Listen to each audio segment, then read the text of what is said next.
dal leen jàmm ci li gën a fës ci yéenekaay yeeg site yi àjjuma ñaar fukki fan ak ñett weeru février atum 2018 doore kook piccmi.com mi fësal vidéo bi mu def ak Marrakchi Abdourahmane nguurub Mauritanie moo ko yebaloon ci mim réew ngir mu waxtaane ak ñi nekk ci pencum ndaw réewi Afrique soowu jant te di saytu yorin wi ñeel pétrole beeg gaz bi yéy na yàbbi ci déggoo bi Macky Sall demoon xaatim Mauritanie yër leen piccmi.com Vox Populi enquête ak las yéenekaay xëy nañ ci rapportu Amnesty International ci àq ak yelleefu askanu Sénégal Vox Populi ne Amnesty tuumal na nguur bi police ak yoon ñoom ñoo ci gën a yées boo farek nguur bi kenn du la faale boo féetee ci kujju gi ñu sonal la bu baax a baax nu ñu toroxalee Imam Ndaw ci kaso bi itam lépp a ngi ci Vox Populi yéenekaay tijji leen enquête yéenekaay Amnesty nee na nguur bi def na jéego ci procès Hissène Habré bi waaye li nguur gi newoon dina jëlee ci mbedd bi taalibe yi gëlëmal askan wi kese lañ ci doon sëntu Ismaïla Madior Fall jëwriñ ji ñu dénk lépp lu aaju ci yoon nee na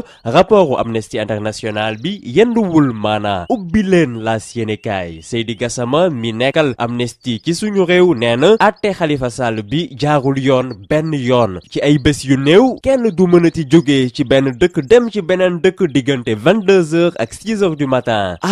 du samay kàddu de jëwriñ ji ñu dénk dem bekk dikk bi ci réew mi di Abdoulaye Daouda Diallo moo ko wax waa laas yéenekaay bi mu demee seeti ñi am ay gaañu-gaañu ci accident gu Porokhane bi teg na si ne permis à point dinañu ko appliquer itam ci ay fan yu néew Aly Ngouille Ndiaye moom jëwriñ ji ñu dénk kaaraange bi ci réew mi xamal na waa laas yéenekaay ci cérémonie officielle u màggalu Porokhane bi ne dinañu moderniser Porokhane ñu dellu Vox Populi yéenekaay wax ci àtte Khalifa Sall bi ak li avocat wu nguur bi tontu avocat wu meeru Ndakaaru yi maître Baboucar Cissé nee na avocat wu Khalifa Sall yi dañoo mel ni ay sindax yuy jooy ci miiru ñaxtu waaye juge Malick Lamotte bàyyiwu ko ci de dafa dagg wax ji nangu kàddu bi ne ko fii duñu nangu kuy saaga boo saagaatee rek di nga génn saal bi du yoon ngay méngale si ndax ak ay nit njaay yëg leen la cloche yéenekaay mais faram fàcce ni Idi Ndamal Kajoor Wade ak Macky Sall toroxalante naam ñoom ñoo bokk benn kër politique bi tàggat yaram ak stade yéenekaay basket éliminatoire mondial 2019 ci góor yi Sénégal dina laaleeg Centrafrique ca Mozambique bu ñaari waxtu ak genn wàll ci ngoon jotee Mbaye Diagne attaquant sénégalais ca Turquie nee na li gayndewu football yi amul mu ngi ci moom ñu ndax keppeek L'Obs yéenekaay ak insolite ba amoon ca tribunalu Tambacounda Mamadou Saliou Bangoura docker bu ñu tuumal viol pédophilie ak détournement mineur wu fukki at ak ñaar ngir ñu jégal ko lii la wax juge bi mënuma violer jigéen bii ndaxte dama tële mën naa sax sumeeku won la boo bëggee yéenekaay ak site yaa ngi leen di xaar ñu yendoog jàmm